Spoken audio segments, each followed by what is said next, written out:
Então, meus queridos, vamos lá. A gente acabou de fazer o fechamento semanal, né? Imagino que vocês já tenham visto ele. Agora a gente vai fazer uma análise aqui do que são basicamente os dados que corroboram para que essa análise semanal seja correta, né? A gente vai fazer uma análise do cenário macro mundial aqui com os principais índices. E se vocês gostarem desse formato de vídeo, se for interessante para vocês, eu trago novamente, certo? Então, a primeira coisa que a gente vai dar uma analisada é o SPX, o SP500.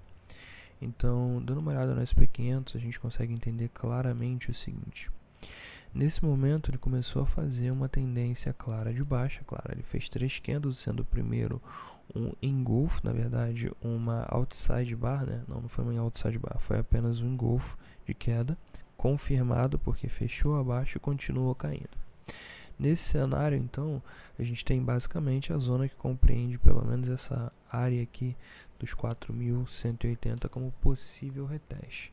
Vale lembrar, ele até tocou no topo anterior, quer dizer, ele não tocou, ele tende a tocar nesse topo anterior, só que esse topo anterior aqui não foi uma zona de resistência, foi uma zona de liquidação. Observa bem como o suporte ele está bem aqui embaixo. Por quê? Nesse suporte nós temos 2 toques. Isso aqui foi o falso rompimento que ignorou e voltou a cair.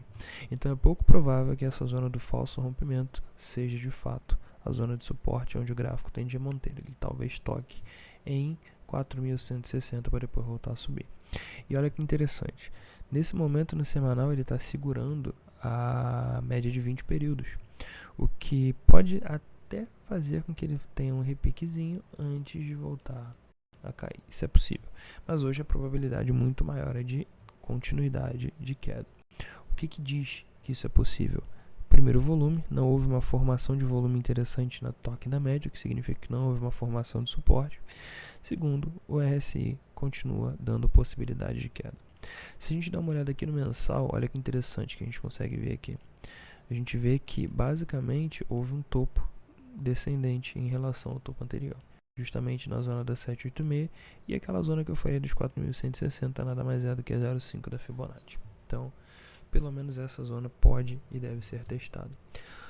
Segunda coisa que a gente vai falar aqui é o QQQ, que já é o índice relacionado à Nasdaq. Tão complicado quanto, na verdade, é a mesma análise que nós acabamos de fazer aqui do SP500. Então a gente tem aqui um gráfico que rejeitou a 786, olha hoje para 0,5 e olha que interessante aqui, fechamos um engolfo, claro, não fechamos, falta ainda 10 dias, mas estamos desenhando também um engolfo no mensal. Para anular esse engolfo precisaria pelo menos fechar acima dessa região da mínima do candle anterior, certo? Região dos 364, não aparenta que isso vai acontecer, sendo bem sincero. E no que tange o diário, observa bem como nós já perdemos a maioria dos suportes. Ele veio de uma tendência de alta fortíssima, tendência, sempre com fundos maiores, e aí chegou nessa zona aqui, ele fez um topo descendente, e aí aqui ele perdeu esse fundo, o que significa que começamos uma tendência de baixa no gráfico diário. Essa tendência tende a ir para o semanal, ainda não foi. Semanal tem um suporte lá na zona dos 330, bem abaixo da média, e o mensal, como eu já mostrei, também desenha uma continuidade de baixa dolorosa, certo? Isso corrobora também para que o dólar continue subindo. Vamos dar uma olhada no dólar aqui rapidinho. Futuros, né? Não, pode ser o DXY mesmo. Olhando para o dólar, não, vamos dar uma olhada no dólar futuro. Acho que fica melhor, não vou olhar o DXY não. Vou olhar o dólar futuro aqui, bolsa, aqui, dólar futuro. O dólar futuro, observa bem como ele formou um fundo duplo, né? Ele formou um fundo triplo, na verdade. Ele buscou 4.695, né? Tocou nessa zona, fez um fundo duplo. Continuidade alta, tudo bonitinho. Fez a gente chama isso aqui de barbell wire ou arame farpado, porque, bom, o nome é meio óbvio. Arame farpado, nada sai de interessante essa porcaria aqui. Voltou, confirmou novamente o fundo. E agora observe bem como depois da formação desse fundo, ele rompeu a máxima aqui. Se você olhar bem, a gente tem uma linha de tendência que toca todos esses fundos aqui. E nesse momento, este candle aqui que fechou essa semana, rompeu a máxima dessa linha de tendência. Se a semana que vai entrar amanhã e vier com o rompimento disso aqui, continuidade de baixa, de alta, esse rompimento aqui se configura verdadeiro. E um rompimento que se configura verdadeiro poderia ser o início de uma tendência de alta para o dólar, no que tange o dólar contra real. Então, nós temos SP caindo, nós temos Nasdaq caindo e nesse momento dólar com uma possibilidade de alta, o que é muito complicado para a nossa situação. É bem complicado, sendo bem sincero, para a nossa situação. Por último, mas não menos importante, acho que vale a pena a gente dar uma analisada também, curva de juros futuros.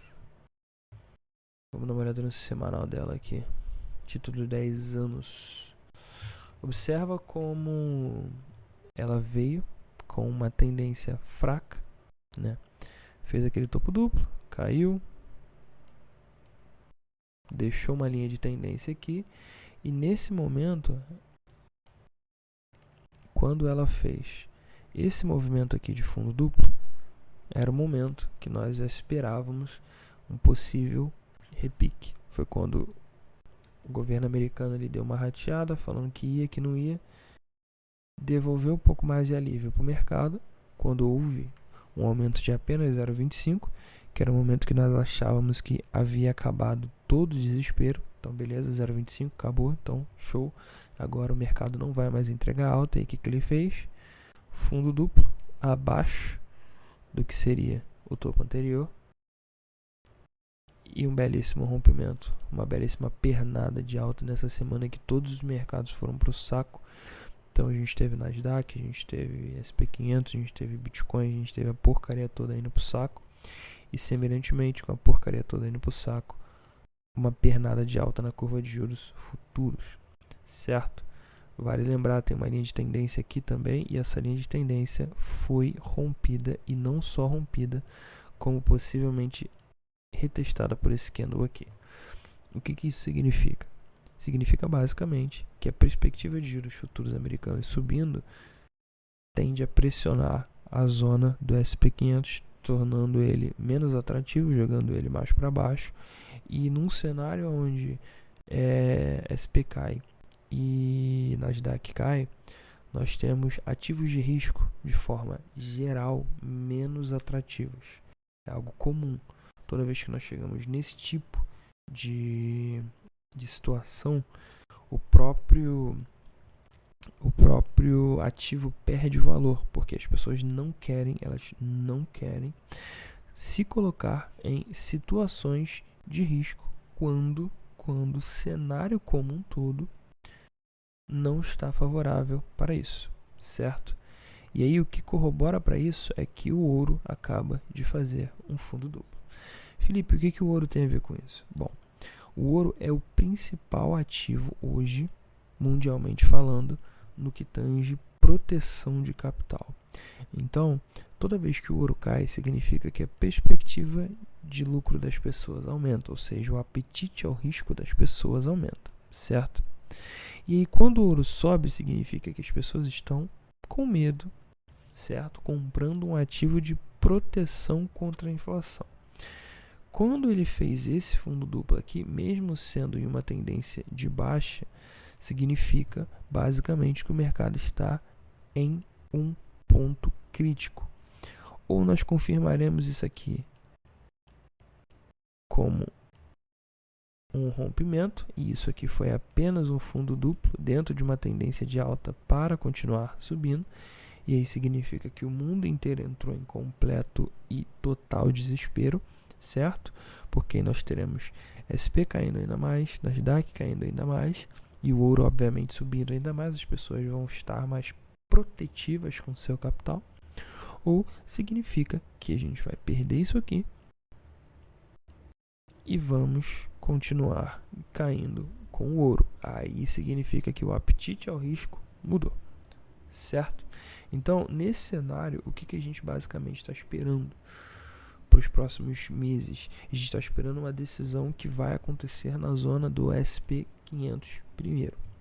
Se ele buscar essa zona aqui, retestar e voltar a subir até setembro, que é a próxima reunião do Federal Reserve, beleza, tranquilo.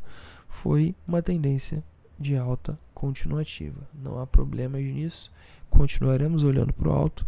Bitcoin vai buscar uma zona de suporte ali entre 25 e 20. Eu falei isso no fechamento semanal e vai continuar a subir. Certo? Todos os outros ativos também. O ouro vai fazer, o dólar vai fazer um topo ali próximo à zona de 5,30, 5,40 e volta a cair. E tudo volta ao normal. O mundo volta a ser um lugar feliz para ativos de risco. O problema é que, se o SP continuar caindo, perder essa zona de suporte aqui, o ouro consequentemente voltar a subir, que o QQ continuar a cair, o dólar continuar a subir, significa que nós entramos em um momento extremamente de medo no cenário. E aí a gente começa a olhar para o Bitcoin lá para as zonas mais inferiores, quem sabe um reteste na zona dos 16 mil, certo? Todas essas análises aqui são feitas baseado no que o próprio cenário macro está nos dando. A gente está analisando os indicadores econômicos e vendo nitidamente que baixas hoje tem uma probabilidade maior de acontecer, tal qual aqui no SP, tal no QQQ. Então são ativos que representam índices econômicos extremamente fortes e esses índices estão em uma clara correção. Porém, todos eles estão corrigindo uma tendência de alta. E é isso que a gente não pode de maneira nenhuma esquecer. Assim como o ouro, que estava mais ou menos assim, está fazendo um fundo duplo dentro de um topo descendente, ou seja, uma tendência de baixa em vias de se iniciar. Quando perder o suporte, começa a tendência de baixa. Todos esses ativos estão fazendo suporte dentro de uma tendência de alta. O que isso significa, Felipe? Significa que, se esse suporte for confirmado, vai haver uma oportunidade clara para nós fazermos muita grana. Só que, até que esse suporte seja confirmado, pode ser que nós vejamos todos os índices de ativos de risco sofrerem ainda mais, certo? E aí a gente está falando de dólar subindo, de Bitcoin caindo e de, para quem opera Ibovespa, também indo para o saco. Sei que não faz parte da nossa análise, mas já olhamos tudo. Por que não olharmos o nosso Ibovespa aqui rapidinho, né? O Ibovespa também está numa correção no que pode ser o início de uma tendência, né? É uma tendência de alta, sim. Aqui foi o primeiro fundo, aqui foi o segundo fundo. Quando houve esse rompimento, houve, claro, o início de uma tendência de alta. Então, formamos um topo aqui, porém perdemos o suporte. No momento que nós perdemos o suporte, agora falta formar um topo descendente e continuar a queda. Claro, temos um suporte gigantíssimo na zona dos 96, outro suporte interessante na zona dos 101. Então, tudo pode acontecer nesse cenário aqui. Eu acredito, basicamente, que se os índices dos Estados Unidos continuarem a cair dessa forma, pelo menos a zona dos 96 deve ser retestada, sim. Ela é a zona mais forte. Então, possivelmente, 96 mil pontos do Ibovespa deve ser testado. Eu sei que não faz parte da nossa análise, mas já que a gente falou de todos os outros gráficos, por que não, né? Claro que o Ibovespa ele ainda tem que fazer alguma coisinha antes, porque, ó, eu gosto de botar o gráfico de linha. O gráfico de linha ele é magnífico porque ele sempre mostra isso. Observa como aqui a gente fez esse primeiro fundo, aqui a gente fez o segundo fundo e aqui a gente fez um topo. No momento que a gente fez um topo, nós não formamos o que seria um topo descendente, um topo em relação ao topo anterior. Isso ainda não aconteceu. Eu gosto do price action simples porque ele mostra muito bem isso. Fizemos esse candle, fizemos esse candle, fizemos esse candle, porém não ainda fizemos um topo descendente. O que significa que na formação de um eventual topo descendente a gente pode ter uma oportunidade linda de shortar o gráfico. Observa como o Ibovespa caiu diversos meses, então seria interessante um reteste pelo menos até a média, certo? Digamos que ó, no diário já aconteceu, inclusive, esse topo descendente, ó. Topo, mas no semanal não aconteceu. Talvez esse topo seja aqui por volta da 0,5, que está justamente perto de onde está a média de 20. Análise técnica fantástica, cara. Então, quer dizer, analisei demais o Ibovespa mesmo sem ser um dos nossos principais ativos aqui, mas eu acho interessante porque corrobora com tudo que a gente está falando, né?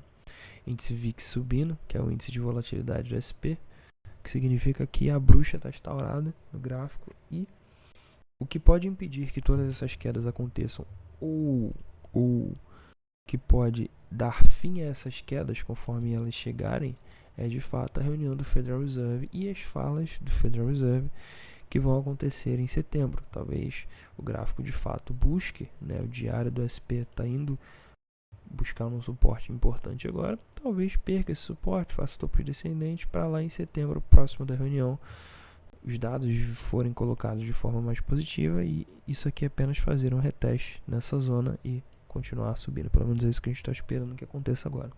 Mas graficamente falando e da forma mais racional possível, isso aqui são claras tendências de alta no semanal, porém baixas no diário, em todos os gráficos mais importantes macroeconomicamente falando. Então, SP, Nasdaq e Bovespa, tendência de baixa no gráfico diário e tendência de alta em correção no gráfico semanal, o que significa que o sonho ainda não acabou, porém, para as próximas semanas, esse sonho pode apanhar um pouquinho, certo?